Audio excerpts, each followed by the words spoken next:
कहां तक हुआ था? देखें, अगला चैप्टर क्या है? साउंड थोड़ा कम करना।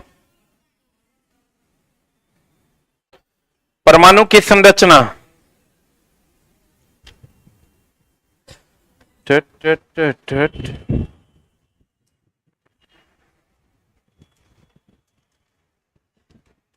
पकड़ो, परमाणु की संरचना कितना नंबर तक हुआ था? इसका नंबर बताइए।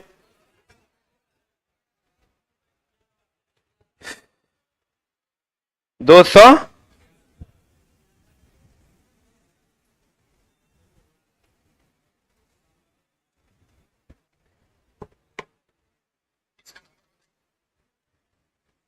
देखिए, हम लोग चलते हैं परमाणु की 267 से होना था क्या? 66 यही था ना? आप देखो, चलो परमाणु प्रोटॉन पर आवेश पूछ रहा है, तो ध्यान दीजिएगा। प्रोटॉन का जो पूछता है, इलेक्ट्रॉन, प्रोटॉन, न्यूट्रॉन का, वो कुछ इस कदर से पूछा जाता है। इलेक्ट्रॉन, रुक जाओ, प्रोटॉन, न्यूट्रॉन।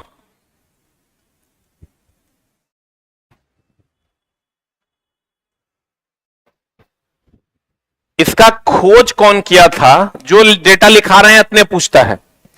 खोज और आवेश की मात्रा, आवेश और आवेश की मात्रा। देखो, इलेक्ट्रॉन का खोज जो किया था वो किया था जे जे थॉमसन ने। प्रोटॉन का खोज किया था गोल्डस्टीन ने, या रदरफोर्ड ने। और न्यूट्रॉन का खोज किया था जेम्स चैडविक ने। किसने किया था? James Chadwick. आवेश इस पर माइनस चार्ज होता है, इस पर प्लस चार्ज होता है, इस पर कोई आवेश नहीं होता। इसका आवेश का मात्रा -1.6 into 10 to the power -19 coulomb, इसका +1.6 into 10 to the power -19 coulomb, और इस पर कोई आवेश नहीं होता। इतने डेटा आप याद रखिएगा, इतने पूछता है। Right it down. कॉपी लाए हैं ना?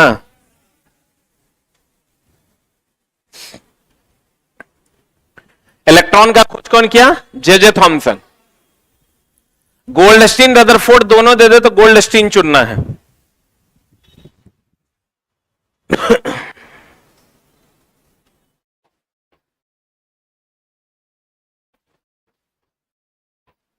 हो गया?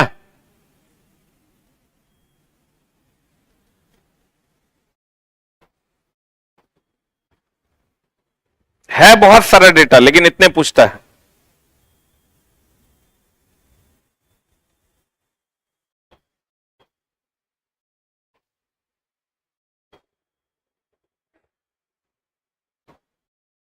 हेलो हेलो,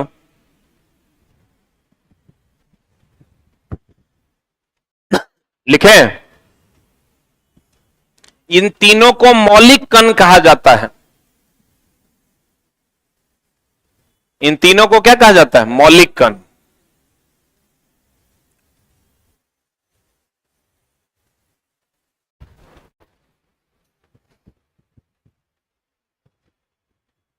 दस 15 दिन में चले TRE 4 आ जाएगा।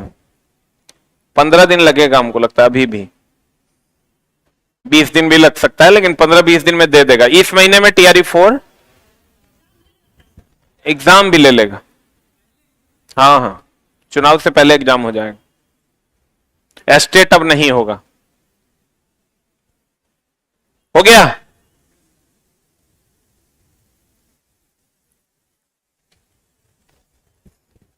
अरे हुआ। इलेक्ट्रॉन की खोज J J Thomson, proton, neutron, James Chadwick. Electron पर माइनस चार्ज, प्रोटॉन पर प्लस चार्ज, न्यूट्रॉन पर कोई चार्ज नहीं। अब आ जाओ इधर। ये बता, कहता है प्रोटॉन का आवेश कैसा होता है? धनात्मक। प्रोटॉन का आवेश कैसा? लिखा धनात्मक? नहीं लिखे? फिर आ जाओ, परमाणु का सबसे छोटा और सामान्य घटक क्या है? इलेक्ट्रॉन। परमाणु का सबसे छोटा घटक कौन है? इलेक्ट्रॉन। इलेक्ट्रॉन पर माइनस चार्ज की प्लस चार्ज? Minus charge. परमाणु के किस हिस्से में, देखो ये क्वेश्चन पूछवे करेगा, ये होता है नाभिक, जिसमें होता है न्यूट्रॉन और प्रोटॉन। इसके चारों तरफ चक्कर कौन लगाता है? इलेक्ट्रॉन। कौन लगाता है? इसको हम लोग नाभिक बोले, इसको हम लोग नाभिक बोले, या इसी को हम लोग न्यूक्लियन कहते हैं। इसको नाभिक कहते हैं या क्या कहते हैं? न्यूक्लियन। लिख लो। इलेक्ट्रॉन, प्रोटॉन, न्यूट्रॉन को मौलिक कण कहते हैं।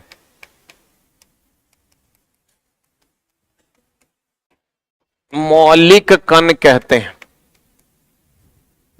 इलेक्ट्रॉन, प्रोटॉन, न्यूट्रॉन को क्या कहते हैं? मौलिक कण। नाभिक में कौन होता है? न्यूट्रॉन और प्रोटॉन। इलेक्ट्रॉन क्या करता है? चक्कर लगाता है।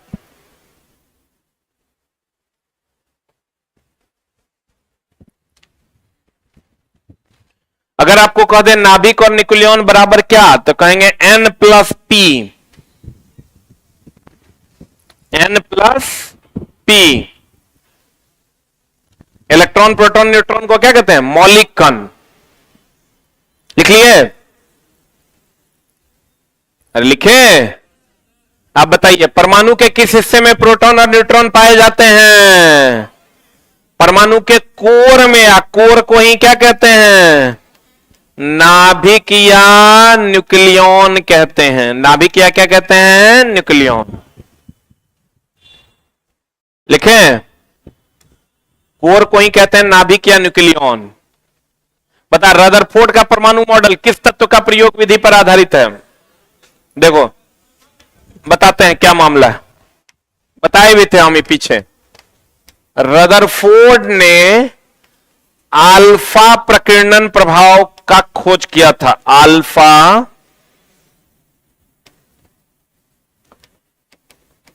अल्फा प्रकीर्णन। अभी क्या किया था इन्होंने? एक सोने का पत्थर लिया। किसका पत्थर लिया? और सोने के पत्थर से अल्फा कण गुजारा।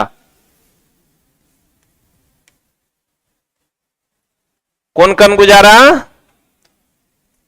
बीच में कौन था? नाभिक, न्यूट्रॉन और प्रोटॉन। कुछ अल्फा कण जो है ये ऐसे गुजर गए,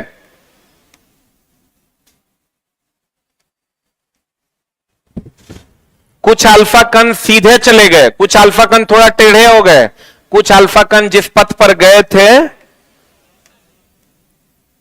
उसी पर वापस आ गए।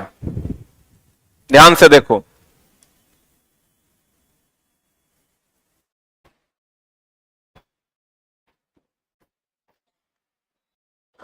कुछ अल्फा कण सीधे चले गए, कुछ अल्फा कण थोड़े से मुड़ गए, और कुछ अल्फा कण बीच में से जिस पथ पे गए थे उसी पर लौट गए।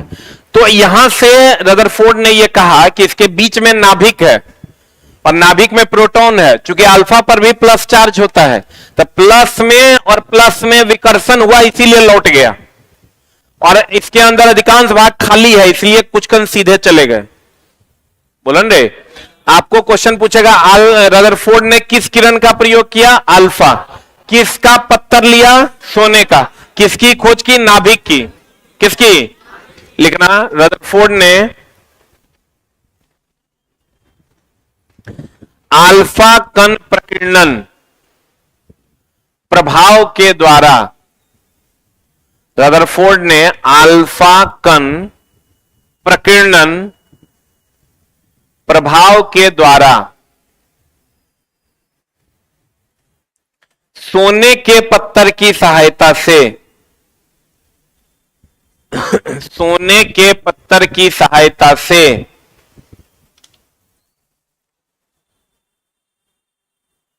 किसके पत्थर की सहायता से?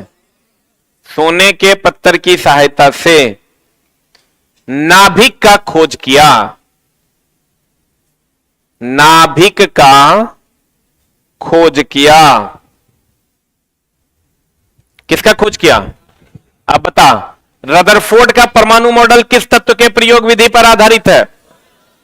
किस पर? किसका पत्थर लिया था? सोना का। अगला, रदरफोर्ड के प्रयोग के अनुसार अल्फा कणों का विक्षेपण किस कारण से हो पाया? परमाणु के नाभिक के कारण ना। विक्षेपण मतलब लौट जाना या मुड़ जाना, नाभिके के कारण ना हुआ। जहां खाली था वहां तो सीधे निकल गया।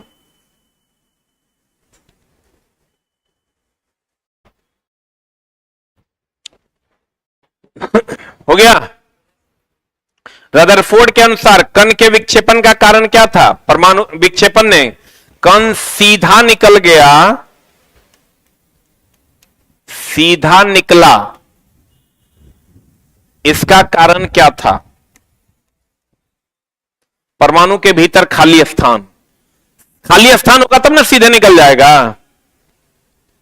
रदरफोर्ड के अनुसार कण सीधा निकल गया, इसका कारण क्या था? परमाणु के अंदर खाली स्थान। और लौटा क्यों? क्योंकि उसके अंदर क्या था? नाभिक था। उसके अंदर क्या था? नाभिक। देखो ना, ये जो कण लौटा है इसलिए क्योंकि इसके अंदर क्या था? नाभिक। सीधे चल गया क्योंकि इसके अंदर क्या था? खाली स्थान। ठीक है। रदरफोर्ड के परमाणु मॉडल किसे दर्शाते हैं? परमाणु के धनात्मक भाग अर्थात किसको? किसको? नाभिक को। नाभिक में धन आवेश ही ना होता है। नाभिक में होता है प्रोटॉन, और प्रोटॉन पे होता है धन आवेश।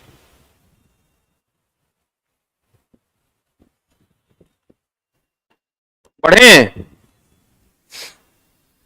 बताओ, थॉमसन के परमाणु मॉडल को किस नाम से जाना जाता? बताए थे पीछे, प्लम पुडिंग ना। अब प्लम पुडिंग सिद्धांत में किस फल का प्रयोग किया गया था? तरबूज का ना। पीछे बताए थे हम आपको।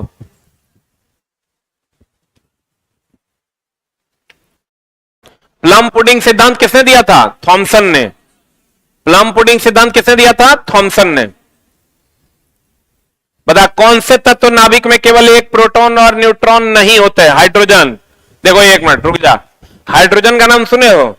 हाइड्रोजन का एटॉमिक नंबर कितना? एक। एटॉमिक वेट भी कितना? एक। इसमें से इसको घटाते हैं तब न्यूट्रॉन निकलता है, तो एक में से एक गया कितना हो जाएगा? 0। जैसे आप सोडियम ले लीजिए, सोडियम का एटॉमिक नंबर 11 है, इसका 23, न्यूट्रॉन निकालिएगा तो 23 माइनस 11 हो जाएगा कितना? 12। बोलवे नहीं करेगा।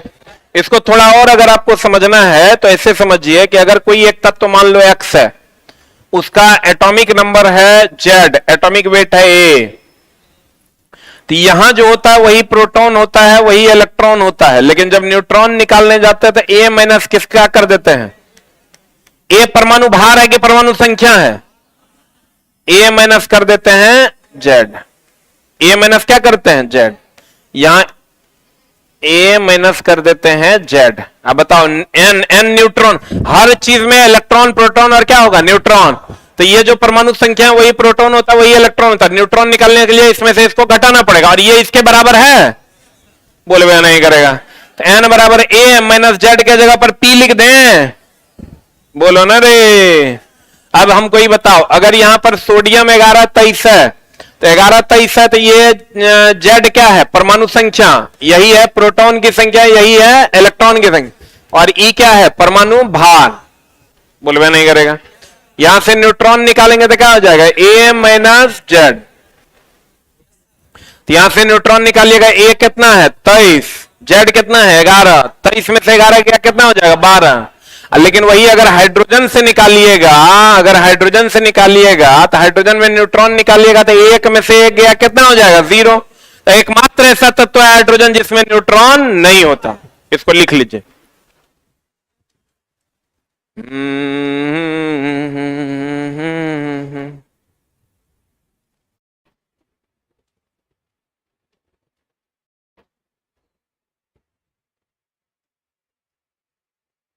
अरे TRE4 तो अब आएगा ही आएगा, हम जानते हैं। जाके बोर्ड से पूछो, तुम पगला है।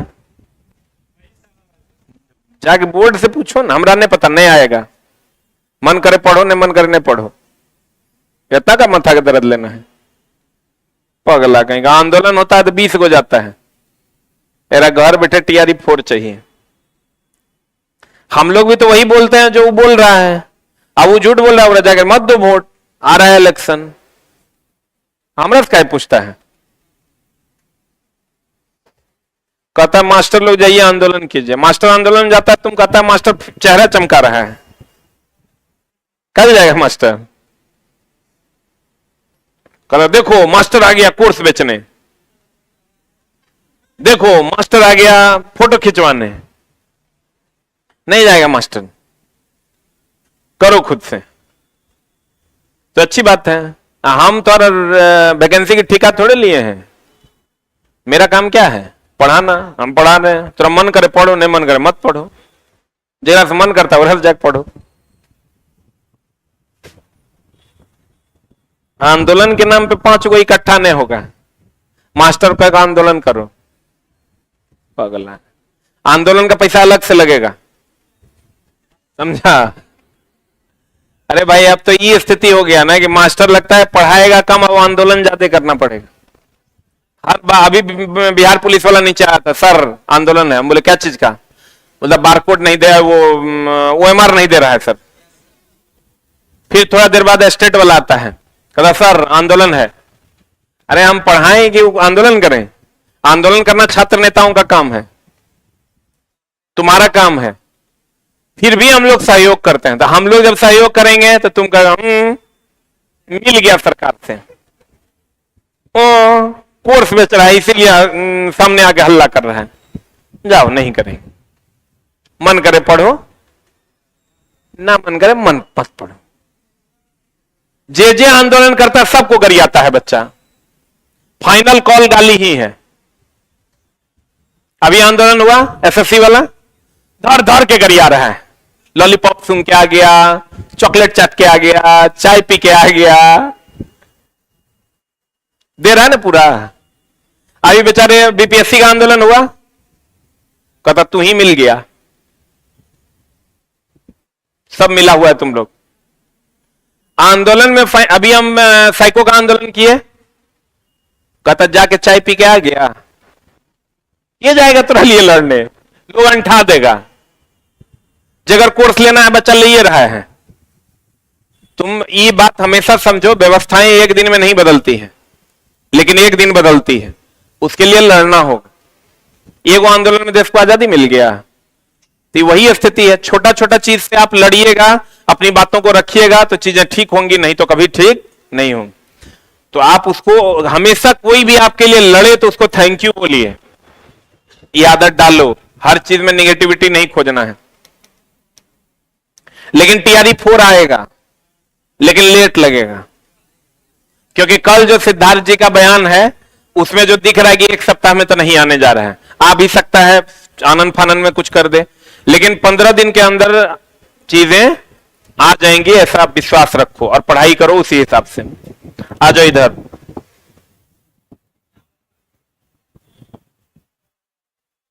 एग्जाम भी होगा, नहीं भी हो सकता है। कौन से तत्व है वो डिपेंड करेगा तुम कितनी प्रमुखता से अपनी बातों को रखते हो। एक पीछे छूट गया, आओ ना इधर। परमाणु के इलेक्ट्रॉन के वितरण किस नियम के द्वारा? ऑब्बाउ। इलेक्ट्रॉन का जो सिद्धांत आप पढ़ते हैं ना, 1s2 2s2 ये पढ़े हैं, किसने दिया था? ऑब्बाउ ने। कौन से तत्व नाभिक में केवल एक प्रोटॉन और कोई न्यूट्रॉन नहीं रखता? बताएं। ये हाइड्रोजन 1 है, कितना प्रोटॉन है इसमें? अरे जो यहां रहता वही ना प्रोटॉन, और न्यूट्रॉन एक में से एक गया, कितना? 0। बाहरी कक्षा में इलेक्ट्रॉन की अधिकतम संख्या कितनी? 8। अब इसका भी झोल है। बाहरी कक्षा में इलेक्ट्रॉन की अधिकतम संख्या कितनी? 8।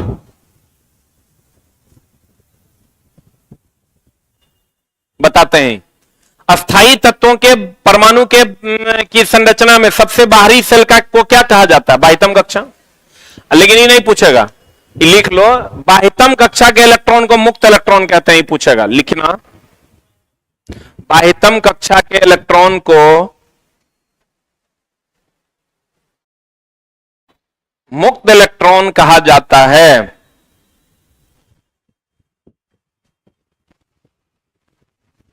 जो रासायनिक अभिक्रिया में भाग लेता है।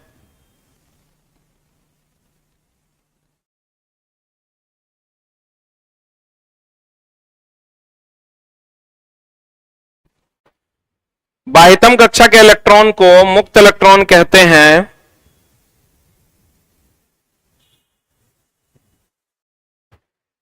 जो रासायनिक अभिक्रिया में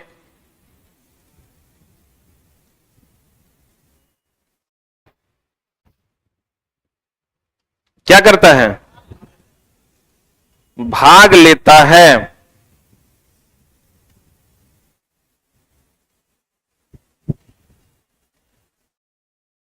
बताओ परमाणु की संख्या, परमाणु संख्या किसे कहते हैं? अभी तुरंत बताए थे, अभी बताए थे ना, परमाणु संख्या किसे कहते हैं? ये अगर सोडियम 1123 है तो यही ना परमाणु संख्या है, यही ना प्रोटॉन है, यही इलेक्ट्रॉन भी है। हाँ हाँ, नहीं बोल सकते। हाँ, उसका रीजन है, इलेक्ट्रॉन की संख्या घटते बढ़ते रहती है। यहां अगर प्लस हो जाएगा ना तो ई तो 11 रह जाएगा प्रोटॉन, लेकिन इलेक्ट्रॉन 11 में से एक चल गया 10 हो जाएगा। इसलिए जब भी कहेंगे परमाणु संख्या किसके बराबर है, प्रोटॉन की संख्या, इलेक्ट्रॉन की संख्या के बराबर नहीं। लिखना, परमाणु संख्या किसे कहते हैं? नाभिक में प्रोटॉन की संख्या के बराबर। प्रोटॉन की संख्या को ही परमाणु संख्या कहते हैं। हो गया? किसी तत्व की औसत परमाणु द्रव्यमान 35.5 है। क्या कर है? क्लोरीन का, क्लोरीन का द्रव्यमान 35.5 होता है। हो गया? किसके उपयोग से कोबाल्ट के समस्थानिक का उपयोग, कोबाल्ट के समस्थानिक का उपयोग कहां? कैंसर के उपचार में। देखो, आयोडीन का उपयोग कहां? इतने पूछेगा, पूछवे करेगा, घेघा रोग के उपचार में। यूरेनियम परमाणु रिएक्टर में। सोडियम रक्त का थक्का की जांच में। आर्सेनिक ब्रेन ट्यूमर में।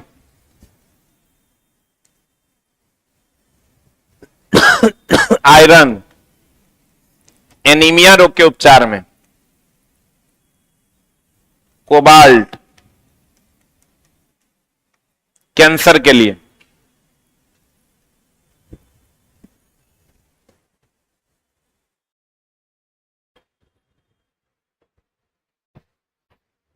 कार्बन 14 जीवाश्म की उम्र का पता लगाने के लिए।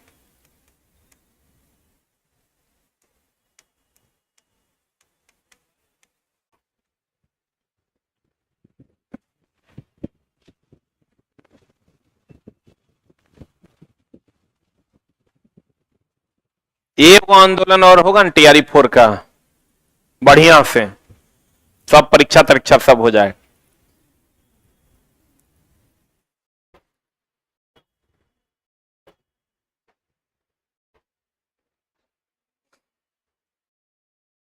Arsenic brain tumour, iron anaemia, cobalt cancer, carbon 14 जीवाश्म की उम्र का पता लगाने में।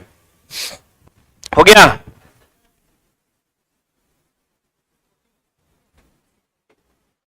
हाँ, C14 इतने पूछेगा, इतने पढ़ के जाना, इतने से सारा क्वेश्चन इसी से बनता है। चट्टानों की उम्र का पता वगैरह लगाने के लिए यूरेनियम का प्रयोग करते हैं, बट वो सब पूछता नहीं है। जो बोर्ड पर लिखे हैं इतने पूछता है। बढ़े? अब बता, किसका उपयोग कैंसर के उपचार में? कोबाल्ट, बोलो। कोबाल्ट के समस्या। आयोडीन का उपयोग घेगा, आयरन एनीमिया, यूरेनियम नाभिकीय रिएक्टर। यूरेनियम के समस्थानिक का उपयोग कहां? अभी तुरंत बताए थे, नाभिकीय रिएक्टर, परमाणु भट्टी।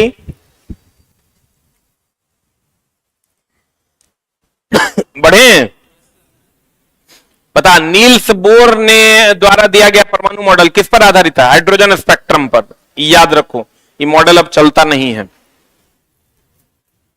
बोर ब्यूरी ने एक 2n² का भी सिद्धांत दिया था। बताओ परमाणु के कक्षाओं को किस प्रकार नामित किया गया? देखो ई जो परमाणु है इसमें एक नाभिक है, न्यूट्रॉन और प्रोटॉन उसमें होते हैं। इसके चारों तरफ कौन चक्कर लगाता है? कौन चक्कर लगाता है? इलेक्ट्रॉन। कि पहली कक्षा को के, दूसरी को एल, तीसरी को एम, चौथी को एन, ओ, पी, क्यू। इधर से इधर जाने पर ऊर्जा बढ़ता कि घटता? बढ़ता। आपको कहेगा पहली कक्षा को किससे नोट करते हैं? के से। दूसरी कक्षा एल, तीसरी कक्षा एम, एन, ओ, पी, क्यू। बोलो हाँ। अब एक मिनट रुक जा। एक सिद्धांत है 2n² का, महत्तम इलेक्ट्रॉन की संख्या बराबर होता है 2n²। n क्या है? कक्षा की संख्या। अगर k कक्षा है तो इसके लिए n का मान कितना है? 1। तो 2 इंटू 1 का स्क्वायर कितना हो जाएगा? 2। l कक्षा है 2 ना, n का मान ये दूसरी कक्षा है। 2 दूनी 4 दूनी 8। इसी तरह m, n, o, p, q निकाल लीजिएगा। m होगा तो कितना हो जाएगा? 3। 3 तिया 9 दूनी 18। लिख लीजिए।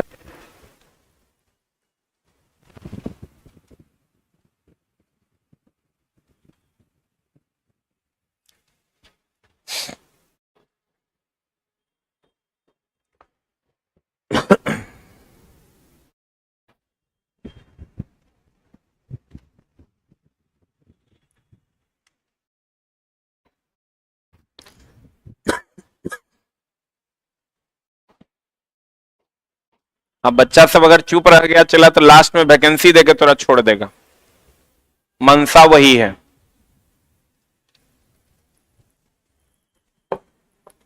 कल एसीएस सिद्धार्थ जी का जो बयान था उसमें उन्होंने कहा है कि हम ट्रांसफर पोस्टिंग में लगे हुए थे इसलिए कैलकुलेशन नहीं कर पाए। उससे साफ झलक रहा है कि इस बार टीआरई 4 का एग्जाम लेने में दिक्कत करेगा। वैकेंसी देगा,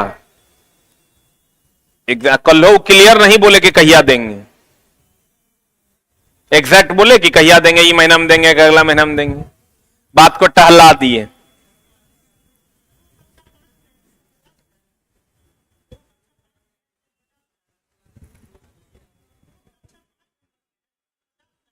जे जितना पे हो उतना हो जाए।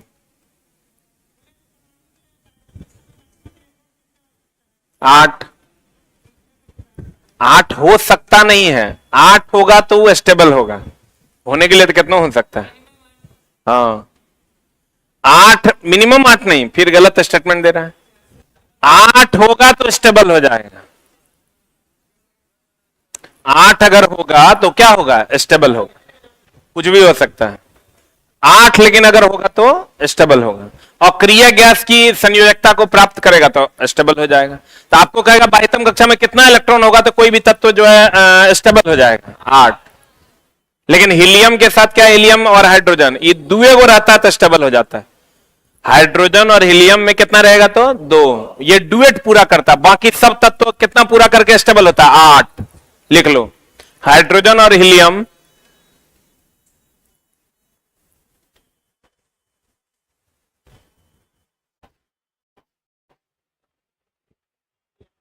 हाइड्रोजन और हीलियम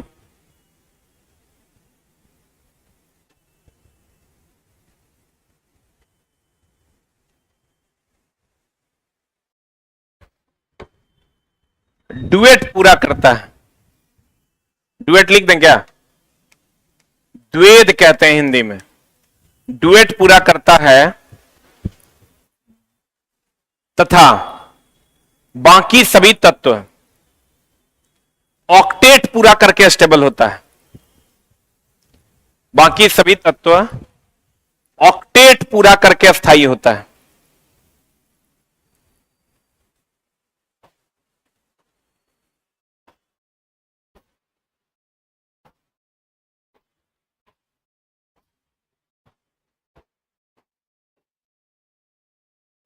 क्या पूरा करके?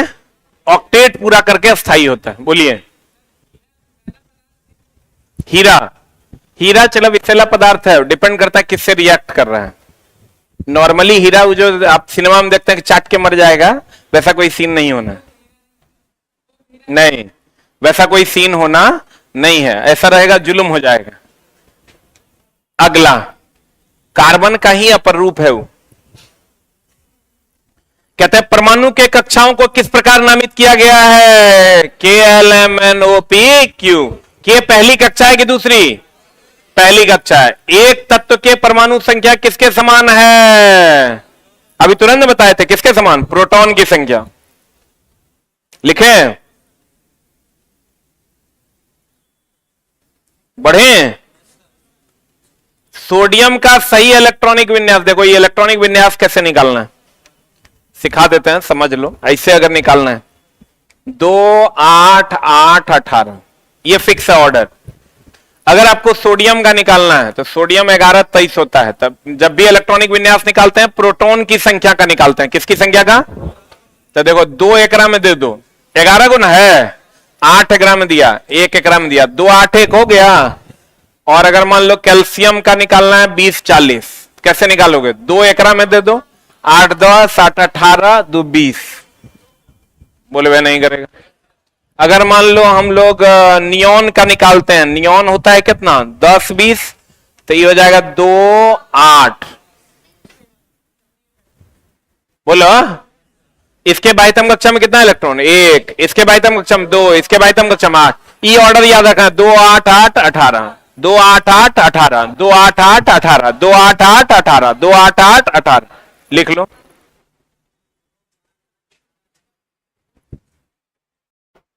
दो 8 8 18।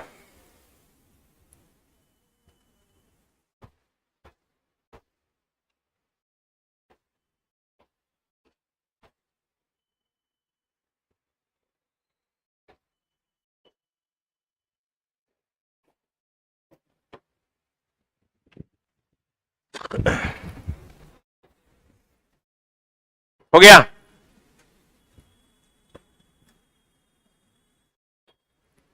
ये बीच में तब तक हमको लगता है सारे टीचर्स को मिलकर एक ट्विटर कैंपेन कर देना चाहिए।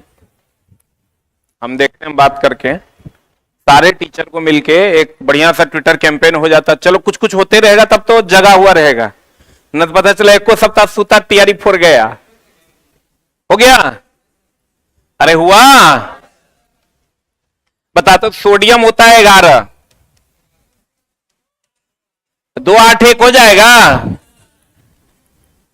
रदरफोर्ड के परमाणु के अधिकतर अल्फा कण किस दिशा में चले गए? सीधा, कुछ ही न लौटा, अब सीधा निकल गए। इससे क्या प्रमाण मिला? कि खाली है। क्या है? यदि परमाणु क्रमांक 9, परमाणु संख्या 9, न्यूट्रॉन की संख्या 10 है, बताओ फ्लोरीन है। फ्लोरीन का नाम सुने हो?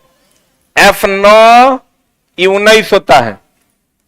एक और है परमाणु संख्या 9 है, तो 9 है तो इसी से तो फ्लोरीन है ये। अरे 1 से 20 तक एटॉमिक नंबर याद है? फ्लोरीन का कितना होता है? 9, तो यहीं से तो मिल गया 9। बोलो। अच्छा बताओ, इसमें न्यूट्रॉन निकालने कहेगा तो कैसे निकालिएगा?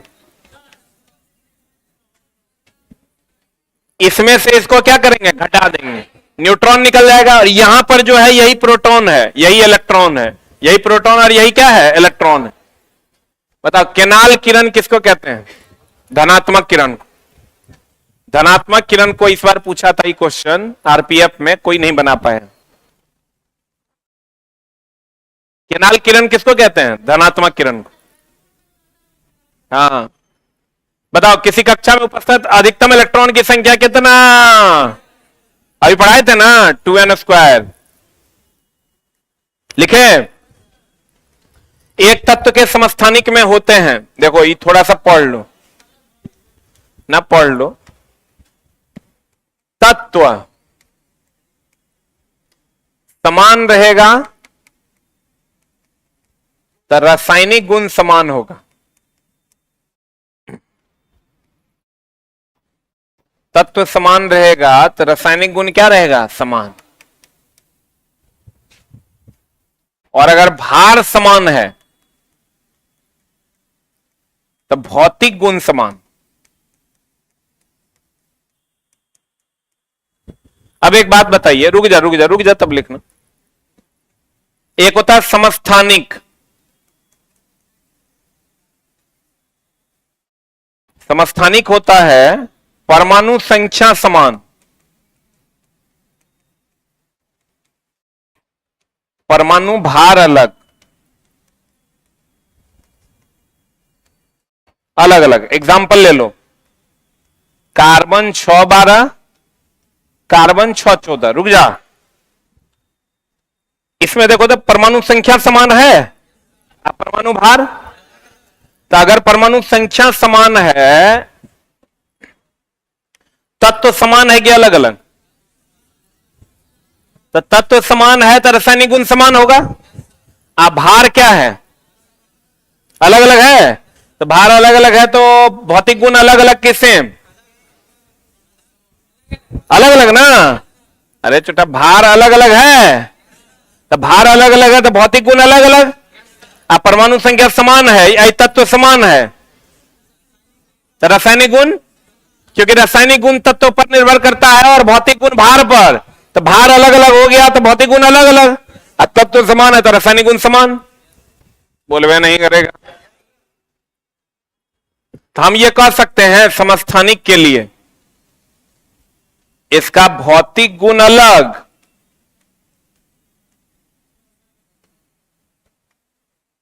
भौतिक गुण अलग, रासायनिक गुण समान।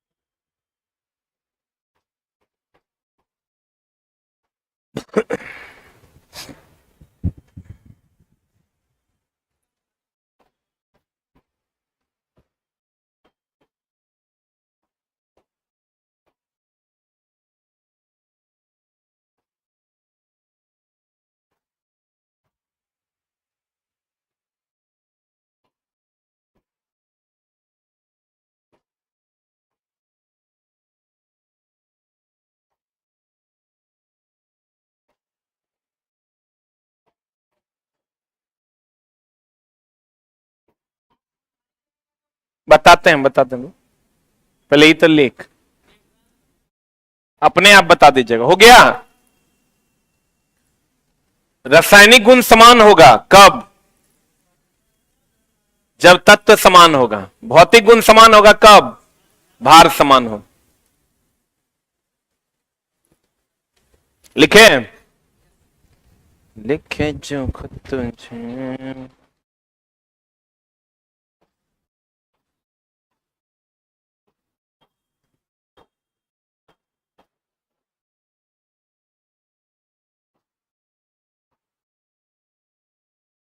अरे हुआ? अब देखो कहां हुआ। मास्टर साहब सब बड़ी धीरे लिखते हैं। अरे हुआ?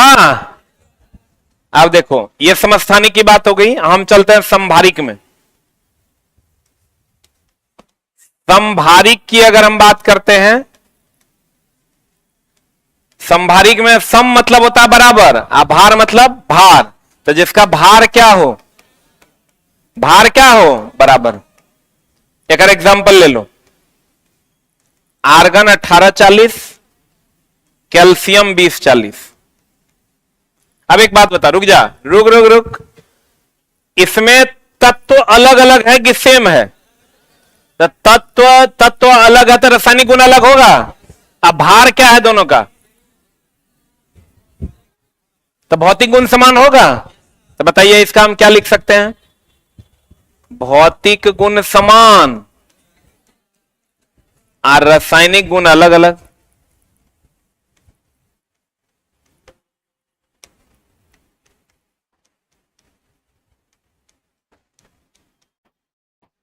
आई तो और फूसेंट में नहीं है, लेकिन ये क्वेश्चन पूछता है।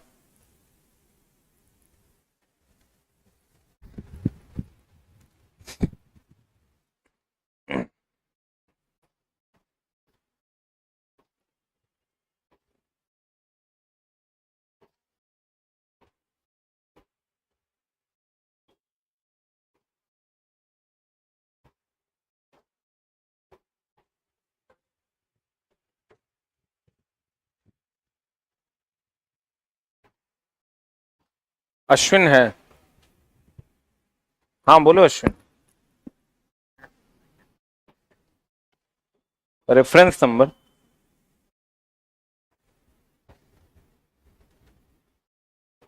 कैश डिपॉजिट का?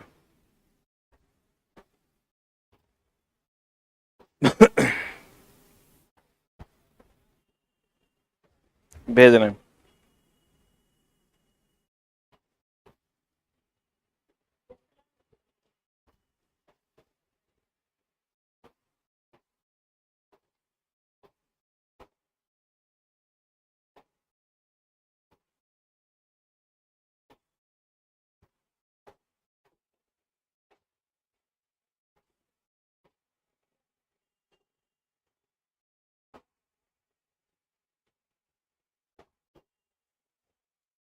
हो गया?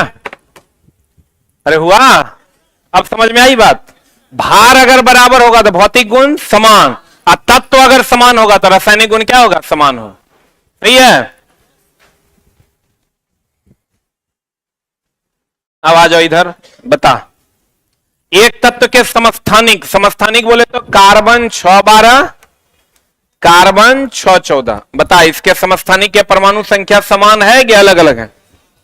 हाँ, तत्व समान है तो तत्व समान नहीं है, तो तत्व समान है तो रासायनिक गुण समान होगा।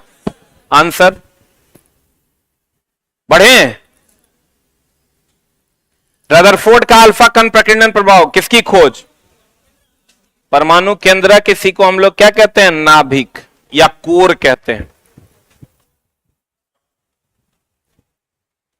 हो गया? बता, चैडविक किसका खोज किया? अभी लिखा दिए थे, इलेक्ट्रॉन, प्रोटॉन, न्यूट्रॉन। न्यूट्रॉन किसका खोज किया था? चैडविक। जेम्स चैडविक ने न्यूट्रॉन का खोज किया। घेगारोग अभी तुरंत लिखा दिए थे, आयोडीन। बोलन रे, that's the ending of your chapter. हाँ जी, पीरियोडिक टेबल चला हटा दिया गया, एनसीईआरटी से भी हटा दिया।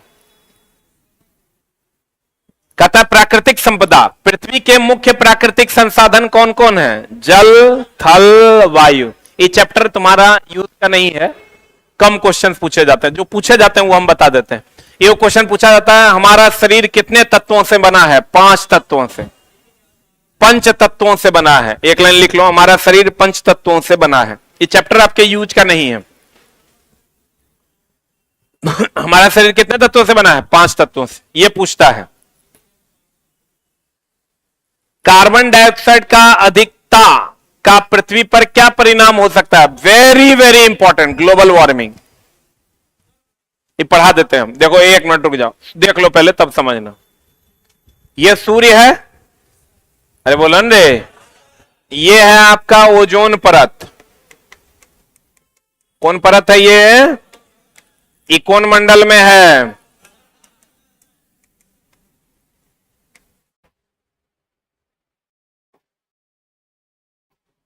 समताप मंडल में है। यहां से 2 किरणें आती हैं, एक आती है अवरक्त और एक आती है पराबैंगनी। पराबैंगनी किरण पृथ्वी तक नहीं आ पाती है, लेकिन अवरक्त किरण मनुष्य तक आता है, और अवरक्त किरण के द्वारा ही पृथ्वी तक गर्मी पहुंचती है। कौन किरण के द्वारा? तो ऑक्सीजन जो अगर ज्यादा होगा या नाइट्रोजन, तो वो अवरक्त किरण को आने भी देता है, जाने भी देता है। लेकिन अगर कार्बन डाइऑक्साइड की मात्रा बढ़ गई तो कार्बन डाइऑक्साइड आने तो देता है लेकिन जाने नहीं देता। जाने नहीं देता, जिसके परिणाम स्वरूप यहां पर ऊष्मा की मात्रा बढ़ जाती है। अवरक्त किरण आ रहा है, आ रहा है, आ रहा है, जा नहीं रहा है, तो जा नहीं रहा तो यहीं रुक रहा है, तब ऊष्मा की मात्रा बढ़ेगी तो आपको गर्मी लगता है। इसलिए ज्यादा भीड़ में जहां लोग होते हैं वो ऑक्सीजन लेकर कार्बन डाइऑक्साइड बहुत ज्यादा मात्रा में छोड़ देते हैं, तो जो ऊष्मा आ रहा होता है वो बाहर नहीं निकलता है। तो उसको ये काम करता कौन है? Carbon dioxide. तो कार्बन डाइऑक्साइड के कारण ही पूरा का पूरा पृथ्वी गर्म हो रहा है, क्योंकि वो आ रहा है गर्मी और जा नहीं रहा। इसका उपाय यह है कि आप कार्बन डाइऑक्साइड की मात्रा को कम कीजिए। कार्बन डाइऑक्साइड कौन ग्रहण करता है? पौधा। तब पौधा की मात्रा को बढ़ाइए और मनुष्य छोड़ता है उसकी मात्रा को कम कीजिए। हम दो हमारे एक, लेकिन ये होता नहीं है। तो कार्बन डाइऑक्साइड चूंकि मनुष्य छोड़ता है तो उसको आप कम कीजिए और पौधा ग्रहण करता है उसको बढ़ा दीजिए। कार्बन डाइऑक्साइड कम हो जाएगा तो पृथ्वी गर्म नहीं होगा। आपको क्वेश्चन पूछेगा, बताइए कार्बन ग्लोबल वार्मिंग के लिए कौन गैस जिम्मेवार है? Carbon dioxide. कहेगा कौन सी किरण पृथ्वी तक आती है? अवरक्त। गर्मी किस किरणों के माध्यम से आती है? अवरक्त। पराबैंगनी किरण को कौन रोकता है? ओजोन परत। पराबैंगनी किरण पृथ्वी पर आ जाएगा तो क्या होगा? त्वचा का कैंसर। क्या होगा? फिगर बना लो।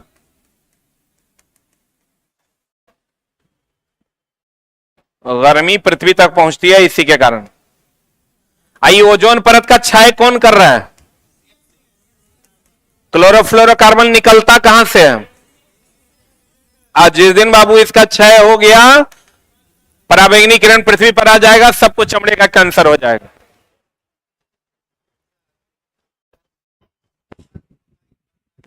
क्या? ऐसा तो कोई साक्ष्य नहीं है।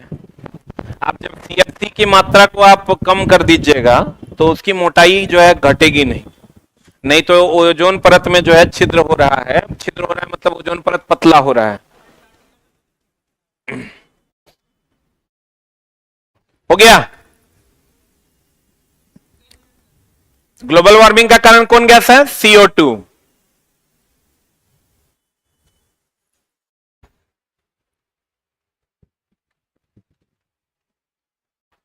तीन दिन में आपका क्लास 9 खत्म हो जाएगा।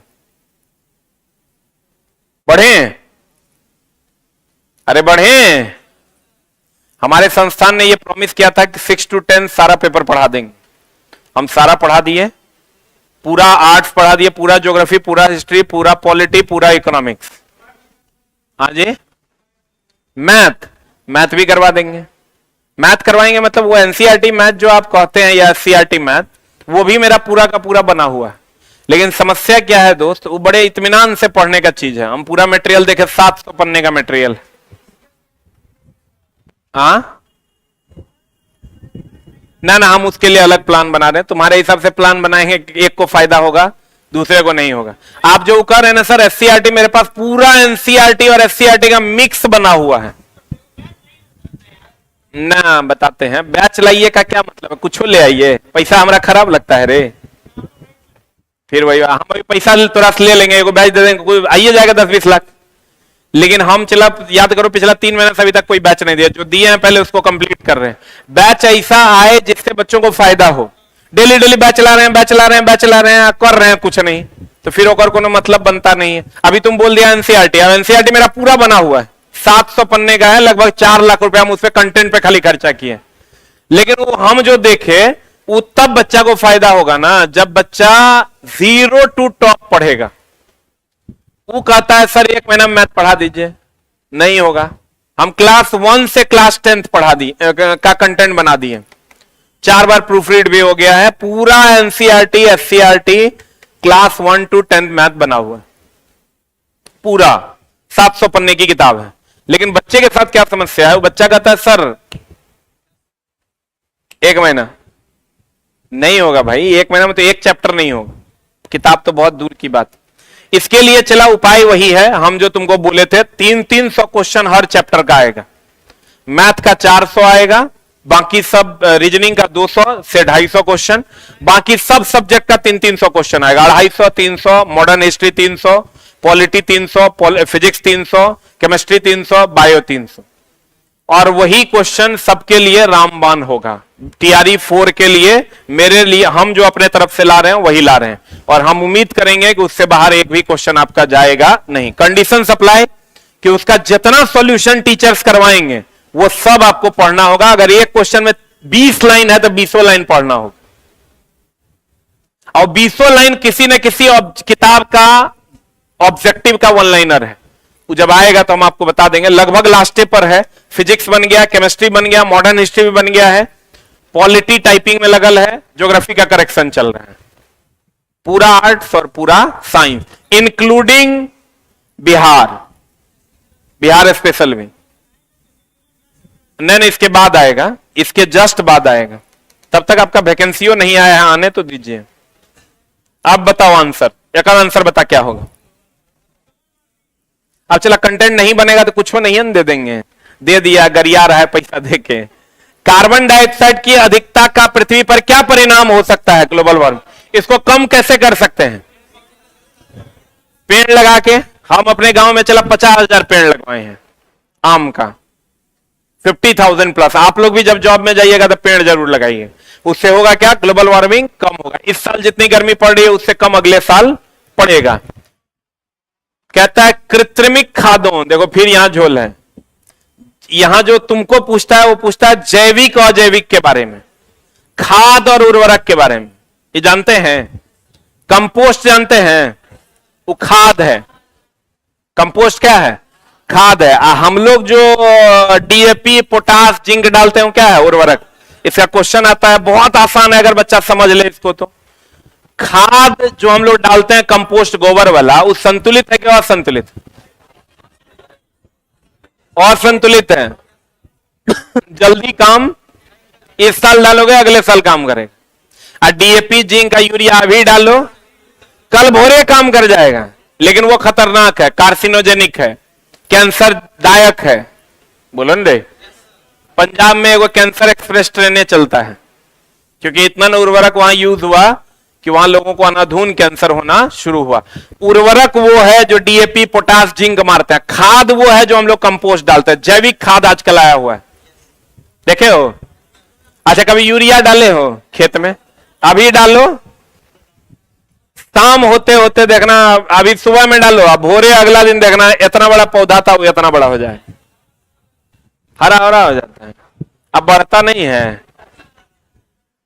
वही तुम गोबर डाल दो, इस साल डालोगे अगला साल काम करेगा।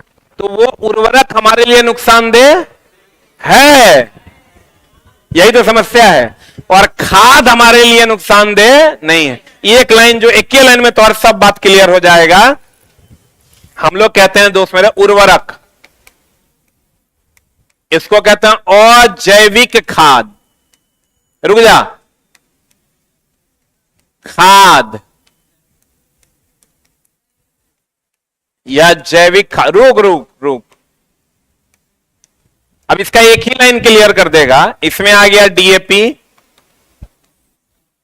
यूरिया, इसमें आ गया गोबर, सड़े गले पदार्थ।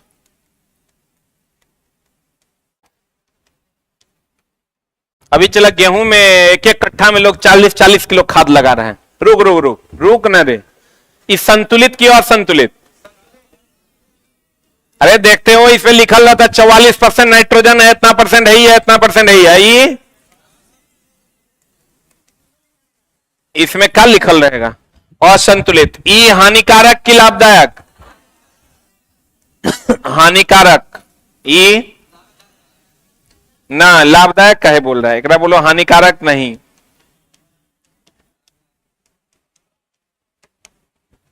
हानिकारक पर्यावरण के लिए, पौधा के लिए तो वो लाभदायक है। इसमें कह सकते हैं हानिकारक नहीं।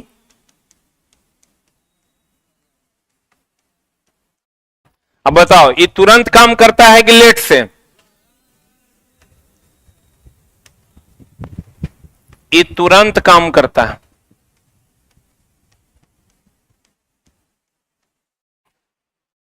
ये तुरंत कार्य नहीं करता।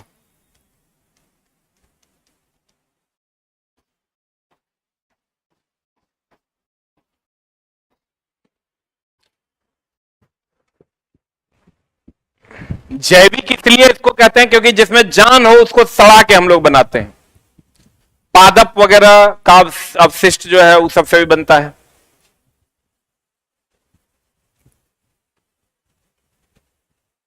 खाद तो चला अभी ऐसे दे रहा है लोग खेत में की कंपटीशन लगाता है, 20 तो 25।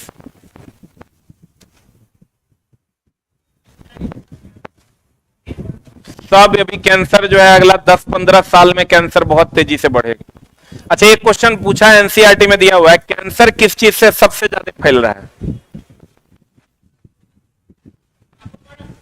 हाँ, पीड़कनाशी से। पीड़कनाशी से। अरे कीड़ा का दवाई नहीं मारते हो, कीटनाशी से। कीटनाशक से सबसे ज्यादा कैंसर फैल रहा है।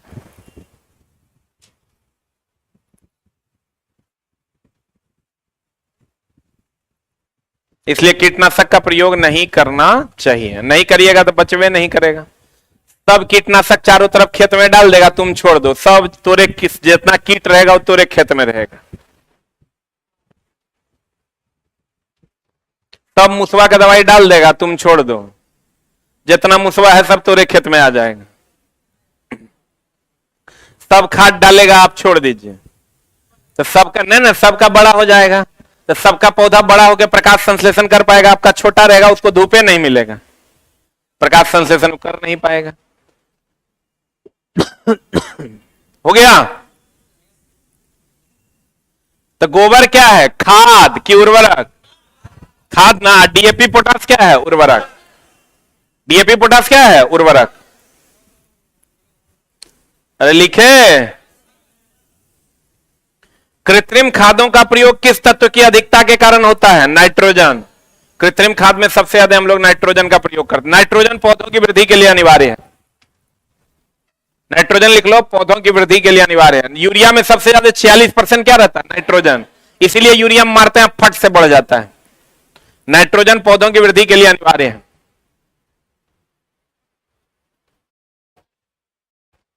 बताओ, पृथ्वी पर जल का सबसे महत्वपूर्ण कार्य क्या है? जीवों का जीवन संतुलन।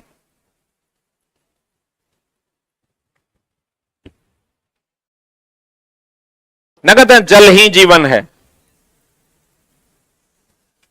बताओ, शीतकाल में वायु की गति को क्या कहते हैं?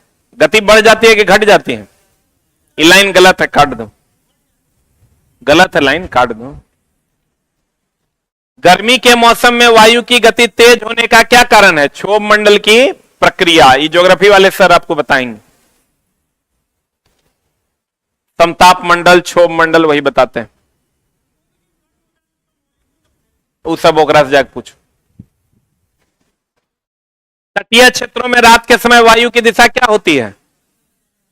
समुद्र तल की ओर ना। काहे? वायुदाब में वृद्धि के कारण।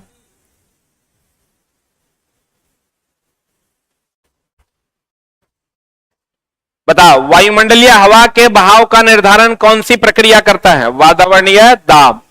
अधिक दाब से कम दाब में। ये तो पता होगा, एकाएक बैरोमीटर का पाठ्यांक नीचे गिरेगा तो आंधी तूफान, ये सब पता है ना।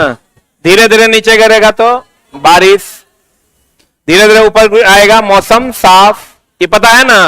अब वायु जब भी जाएगा high pressure to low pressure, कि low to high, high to low. आज की कार्रवाई हम लोग यहीं तक रखेंगे। 100 इधर बचा है, 50 को उधर है। 3 दिन हमको लगता है लगेगा। Thank you very much. समझ में आ रहा है कि नहीं आ रहा है?